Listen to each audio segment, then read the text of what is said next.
বিষ্ণু বললেন জান্নাতের ভেতরে দরজা হলো আটটা দরজার মধ্যে স্পেশাল একটা দরজা আছে, দরজাটার নাম হলো রাইয়ান। রোজাদাররা ছাড়া কেউ রাইয়ান দরজা দিয়ে ঢুকতে পারবে না।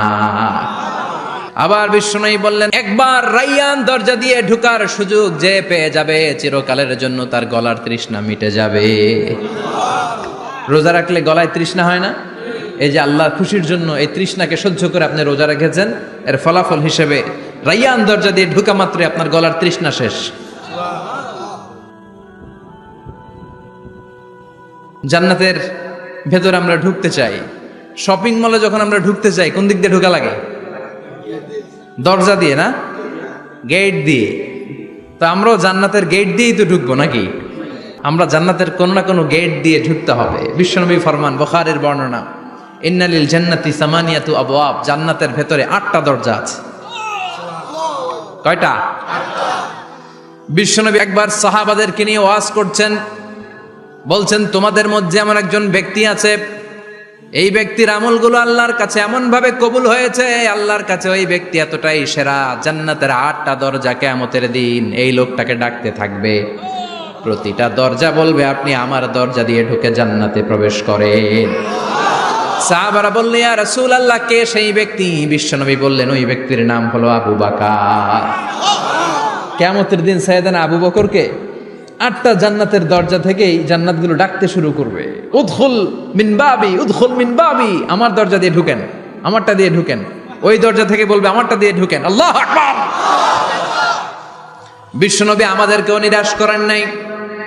বিশ্বনবী বললেন কেউ যদি প্রতিদিন 5 ওয়াক্ত নামাজের আগে যে ওযু করে, ওযুর পরে কেউ যদি পড়ে আশহাদু আল্লা ইলাহা ইল্লাল্লাহ ওয়া আশহাদু আন্না মুহাম্মাদান আবদুল্লাহি ওয়া রাসূলুহু, প্রত্যেক ওযুর পরে যেই ব্যক্তি এই দোয়াটা পড়বে ওই ব্যক্তির জন্য রব্বুল আলামিন কিয়ামতের দিন জান্নাতের 8টা দরজা খুলে দিবে। সেও সাইয়েদনা আবু বকরের সাথে সাথে ওই 8টা দরজা যেটা দিয়ে মন চায় ঢুকতে পারবে। কোন সুবহানাল্লাহ। বিষ্ণু বললেন ইন্নালিল জান্নাতি সামানিয়াতু আবওয়াব, জান্নাতের ভেতরে দরজা হলো 8টা, মিনহা বাবুন ইউসাম্মা আর রাইয়ান, 8টা দরজার মধ্যে স্পেশাল একটা দরজা আছে, দরজাটার নাম হলো রাইয়ান। লা ইয়াদখুলুহু ইল্লা সাইমুন, রোজাদাররা ছাড়া কেউ রাইয়ান দরজা দিয়ে ঢুকতে পারবে না। যারা রোজা রেখেছেন তাদের জন্য এন্ট্রি দেয়া হবে এই দরজা দিয়ে ঢুকার। আবার বিষ্ণু বললেন মান দাখালাহু লাম ইয়াজমা আবাদা, একবার রাইয়ান দরজা দিয়ে ঢুকার সুযোগ যে পেয়ে যাবে চিরকালের জন্য তার গলার তৃষ্ণা মিটে যাবে। রোজা রাখলে গলায় তৃষ্ণা হয় না? এই যে আল্লাহর খুশির জন্য এই তৃষ্ণাকে সহ্য করে আপনি রোজা রেখেছেন, এর ফলাফল হিসেবে রাইয়ান দরজা দিয়ে ঢুকা মাত্রই আপনার গলার তৃষ্ণা শেষ। জান্নাতের 8টা দরজার কোনো না একটা দরজা দিয়ে আমরা ঢুকবো। এখন এই দরজার সাইজ কতটুকু জানার দরকার আছে না নাই? বিষ্ণু বললেন ইন্না মিসরাইন মিন মাসারি'i জান্নাত মা বাইনা মাক্কা ওয়া হাজার, সৌদি আরবের মক্কা শহর থেকে বাহরাইন শহর যত দূর, জান্নাতের দরজাটা হবে তত দূর। আমাদের দরজা কয় ফিট বাই কয় ফিট হয় বাসার দরজাগুলো? হ্যাঁ, আল্লাহু আকবার। জান্নাতের এক একটা দরজা সৌদির মক্কা শহর থেকে হাজার হচ্ছে বাহরাইনের একটা শহর, এই 2 শহরের মাঝখানে যত দূর জায়গা, এত বড় জায়গা, সে হিসেবে কয়েক কোটি লোক এক ধাক্কায় ঢুকবে। কয়েক কোটি লোক এক ধাক্কায় ঢুকে যাবে। চিল্লায় পড়েন আল্লাহু আকবার। আমরা যেন ওই জান্নাতের ভেতরে ঢুকতে পারি, একসাথে পড়েন আমিন। তবে জান্নাতের ভেতরে অনেকগুলো ক্লাস আছে, সব জায়গায় ক্লাস মেনটেন হয়, ঠিক কিনা? বড় স্যার, মেজো স্যার, ছোট স্যার, বড় হুজুর, মেজো হুজুর, ছোট হুজুর, business class, economic class, platinum class, হ্যাঁ, promo class, first class, second class, third class, last class আছে না নাই? জান্নাতের মধ্যে এরকম ক্লাস আছে। বিষ্ণু বললেন সবচেয়ে দামি ক্লাসের নাম হলো ফেরদাউস। ইযা সাআলতুমুল্লাহ ফাসআলুহুল ফেরদাউস, এজন্য আল্লাহর কাছে যখন জান্নাত তোমরা চাইবা, ছোটটা চাইবা কেন, বড়টা চাও, ফেরদাউস চাও। ছোটটা যাবো না, কোনটা যাবেন? ইযা সাআলতুমুল্লাহ আল জান্নাতা ফাসআলুহু আল ফেরদাউস, আল্লাহর কাছে যখন জান্নাত চাবা ছোটটা চেও না, বড়টা চাও। 8টা স্টেজ আছে জান্নাতে, এক একজনের আমল অনুযায়ী এই জান্নাতে ঢুকবে। কেউ ঢুকবে জান্নাতুল মাওয়াতে, কেউ জান্নাতুল নাঈমে, কেউ জান্নাতুল আদানের ভেতরে, কেউ দারুল কারার, দারুল খুলদ, দারুল মাকাম, আল্লিগুন এগুলোতে ঢুকবে। আমরা সবাই যেন জান্নাতুল ফেরদাউসের অধিবাসী হতে পারি। সূরাতুল মুমিনুনের শুরুতে আল্লাহ তাআলা মুমিনদের 7টা গুণের কথা বলেছে। আল্লাহ বলেছেন উলাইকা হুমুল ওয়ারিসুন আল্লাযীনা হুম ইয়ারিসুনাল ফিরদাউসা হুম ফিহা খালিদুন।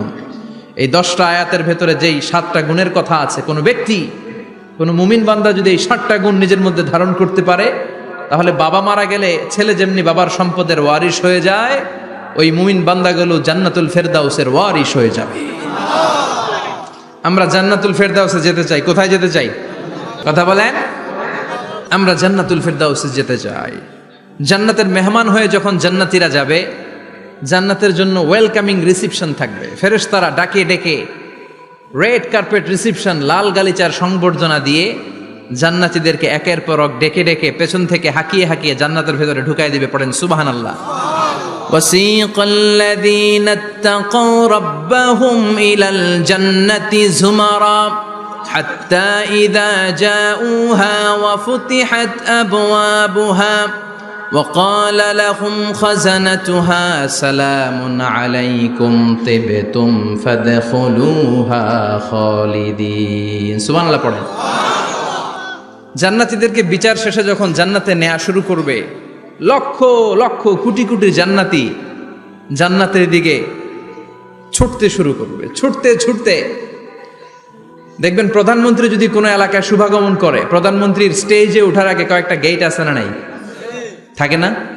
3-4টা গেট থাকে। প্রথম গেট, দ্বিতীয় গেট, তৃতীয় গেট।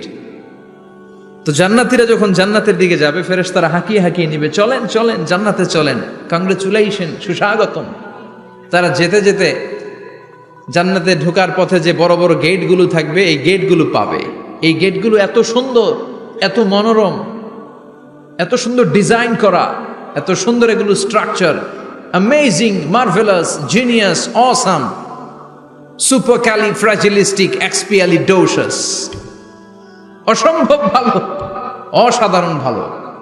এক একটা গেট এত বিশাল। এই গেটগুলোর আশেপাশে বিশাল মরুদ্যান, বিশাল বাগান, বিশাল ফুলের বাগান, বিশাল খাওয়া দাওয়ার ব্যবস্থা। এই সুন্দর দৃশ্য আর চাকচিক্যময় জায়গা দেখে জান্নাতীরা মনে করবে এটাই জান্নাত। জান্নাতীরা এটাই জান্নাত মনে করে, এখানেই খাওয়া দাও। দুনিয়া কে মজা লেলো দুনিয়া তোমারি হ্যায়। জান্নাতীরা বলবে জান্নাত কে মজা লেলো জান্নাত তোমারি হ্যায়। জান্নাতীরা বসে ওখানেই খাওয়া দাও শুরু করে দিবে। ফেরেশতারা বলবে এটা জান্নাত না, এটা তো জান্নাতের গেট। গেট দেখে পাগল হলেন কেন? এদিকে বেশি খাওয়া দাওয়ার দরকার নাই, জান্নাত অনেক দূরে, চলেন চলেন। জান্নাতীরা কয় এর চেয়ে সুন্দর, এর চেয়ে সুন্দর জান্নাত ইজ ওয়েটিং ফর আস, এর চেয়ে সুন্দর জান্নাত অপেক্ষা করছে, চলো চলো সেটাতে ঢুকবো। আবার ফেরেশতারা পেছন থেকে হাঁকাতে থাকবে, চলেন চলেন। আবার অনেক লম্বা একটা পথ পাড়ি দেওয়ার পরে দ্বিতীয় গেট। দ্বিতীয় গেট প্রথম গেটের চেয়ে অনেক সুন্দর। ওইটার ডিজাইন, ওইটার কারুকার্য, ওইটার মনোরম পরিবেশ আরো মনোমুগ্ধকর, অসাধারণ। জান্নাতীরা ফেরেশতাদেরকে আর কিছু জিজ্ঞেস না করে ওইখানেও খাওয়া দাওয়া শুরু। ভাবছে এটাই জান্নাত, কারণ এত সুন্দর জায়গা তো জান্নাত না হয়ে পারে না। ফেরেশতারা আবার বলবে জান্নাত অনেক দূরে, এটা জান্নাত নয়, এটা তো গেট, ওয়েলকামিং রিসেপশন গেট, জান্নাত অনেক দূরে। জান্নাতীরা আবার ছুটতে শুরু করবে। ছুটতে ছুটতে 3 নাম্বার গেট যে কত বড়, কল্পনার বাইরে। এটা জান্নাতের একেবারে কাছাকাছি। ওই জায়গার সৌন্দর্য, নাজ নেয়ামত দেখে জান্নাতীরা 100% নিশ্চিত হয়ে যাবে যে এটা জান্নাত না হয়ে পারে না, এটা জান্নাত, কোনো কথা নাই। জান্নাতকে মজা লেলো জান্নাত তোমারি হ্যায়। মজমাস্তি শুরু করে দাও, খাওয়া দাওয়া শুরু করো, পানাহার শুরু করো, বিশ্রাম শুরু করো। দুনিয়াতে অনেক কষ্ট করেছি, তারা মনে করবে এটাই জান্নাত। 3 নাম্বার গেটে তারা নিশ্চিত এটা জান্নাত না হয়ে পারে না। কাউরে কিছু জিজ্ঞেস না করে এখানেই খাওয়া দাওয়া শুরু। ফেরেশতারা বলবে এটা জান্নাত না, জান্নাত আরো দূরে। সুবহানাল্লাহ। আবার জান্নাতীরা উঠতে শুরু করবে। যেতে যেতে যেতে যেতে যেতে যেতে তাদের কাঙ্ক্ষিত জান্নাতের সামনে চলে আসবে। বিশাল জান্নাতের প্রধান ফটক। এই ফটক দিয়ে সব জান্নাতীরা, কয়েক কোটি জান্নাতি এক ধাক্কায় ঢুকে যাবে। মা বাইনা মক্কা তাওয়া হাজার, মক্কা থেকে বাহরাইন শহরের হাজার পর্যন্ত যত এরিয়া, কয়েক হাজার কিলোমিটার, একটা গেট। এরকম কয় গেট আছে? 8টা। সুবহানাল্লাহ পড়েন। কোটি কোটি জান্নাতীরা এক ধাক্কায় ঢুকবে। এক ধাক্কায় ঢুকার পরে জান্নাতের নাজ নেয়ামত দেখে সব জান্নাতীরা শকড, থান্ডার্ড, পাজলড, অ্যাস্টনিশড, সারপ্রাইজড। মুখ দিয়ে কোনো আওয়াজ নাই, থ খেয়ে যাবে, এত সুন্দর হয় কি করে। সব জান্নাতীরা মনের অজান্তে মুখ দিয়ে একটা শব্দ উচ্চারণ করবে, শব্দটা হলো আলহামদুলিল্লাহ। وقالوا الحمد لله الذي أورثنا الأرض نتبوأ من الجنة حيث نشاء فنعم أجر العاملين। প্রশংসা ওই আল্লাহর যে আল্লাহ জান্নাতের মধ্যে আমাদের জন্য এত সুন্দর বাসস্থানের ব্যবস্থা করে দিয়েছে। দুনিয়াতেও মুমিনরা ভালো কিছু পাইলে কি পড়তো? তো জান্নাতে যে এটা ভুলে যাবে? কথা বলেন। জান্নাতে যেও মুমিনদের মুখ নিঃসৃত সর্বপ্রথম যে শব্দটা, সেটা কি? আওয়াজ করে বলেন, সেই শব্দটা কি?